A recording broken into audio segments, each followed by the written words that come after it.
Table 6 is all about civility, and it's sponsored by the Division of Student Affairs. Question is, create a new positive avenue for expression of ideas to improve civility within the campus community. How do we then evaluate an improvement in civility? Okay, so our board is a little messy, I suppose, because presentation was somewhat of an afterthought. It was almost 95% discussion. So where we started with this is, first you really need to define civility and define incivility, and how people, I mean, you can represent both of these in different social situations, and depending on what context or background you come from,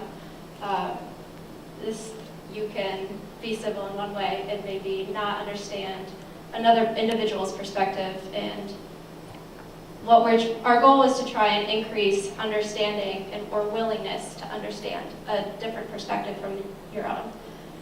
So I suppose our approach is to create some sort of instrument that can first assess the overall climate of different groups. So you can have different social groups, different political groups. What were some other ones? We had cultural groups, and all of these groups may come with some preconceived, I guess, I don't know where we're going with this. Idea. You can jump in.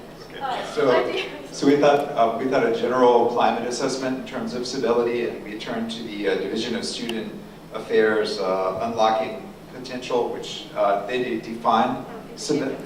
Yeah, so they define civility in here. So we thought with that instrument we could do a general assessment of climate, and we could also identify potentially groups that maybe had low civility scores across campus.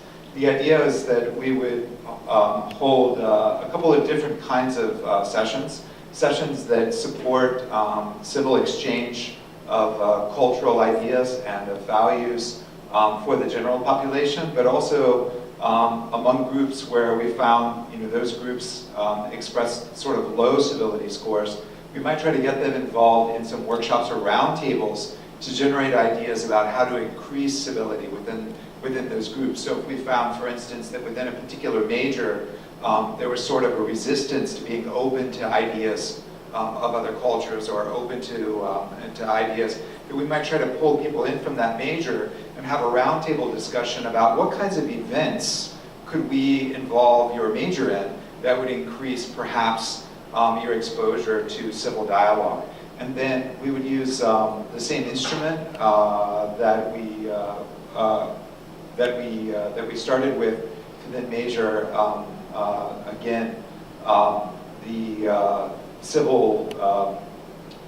civility within these groups, and use that measurement to sort of create an iterative process to go back again and decide, okay, are these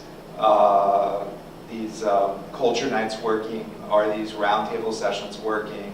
What can we do to sort of improve the process? So from the engineering perspective, they contributed the systems thought, the iterative thought, sociology and human development.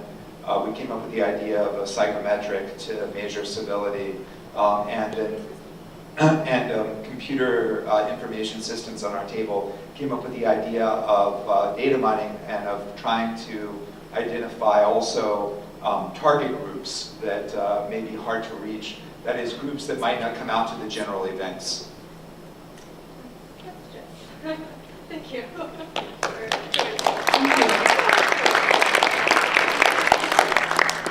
Question in the back? I had a question about the problem statement, actually. I don't know if you want to discuss it. But I think, when I read it earlier, yeah, it says at the heart of civility is communication followed by acceptance. How did you interpret acceptance in terms of your definition of civility? Do you think that means civility means communicate and then accept that idea as like true, or does it just mean like accepting interaction amongst like diverse people? I think just understanding where they're coming from. You don't have to convert, someone's ideas to understand or be civil.